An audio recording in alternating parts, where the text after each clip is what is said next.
প্রতিদিনের মতো আজকেও জলখাবার বানিয়েছিলাম, আর আজকে জলখাবারে বানিয়েছিলাম বেশ স্পাইসি স্পাইসি করে চাউমিন। আর বাইরে শুনতে পেলাম ঠক ঠক আওয়াজ।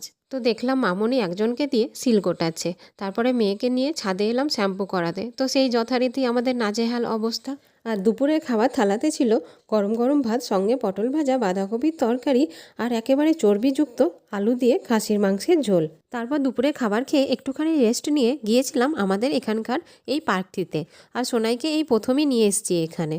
তবে শীতের দুপুরে এইসব জায়গাতে ঘুরতেও বেশ ভালো লাগে, আর আমার মেয়েটাও খুব আনন্দ পেয়েছে। আর আমাদের এখানে গঙ্গার ধারের এই পার্কটিও খুব সুন্দর। তারপর সন্ধে হতে হতেই পার্ক থেকে বেরিয়ে গরম গরম সিঙ্গারা আর লবঙ্গ লতিকা নিয়ে আমরা বাড়ি ফিরলাম। এদিকে গেটের সামনে এসে দেখি সোনাইয়ের নাম দেওয়া লালু কালু দুটিতে মেলে ঝগড়া করছে। আর রাত্রে আর খাবারের জন্য রুটি বানাইনি, অর্ডার করেছিলাম বাটার নান, আর দুপুরের মাংস তো ছিলই। তো 2023-এর বছরের শেষ দিনটি বেশ ভালোই কাটলো।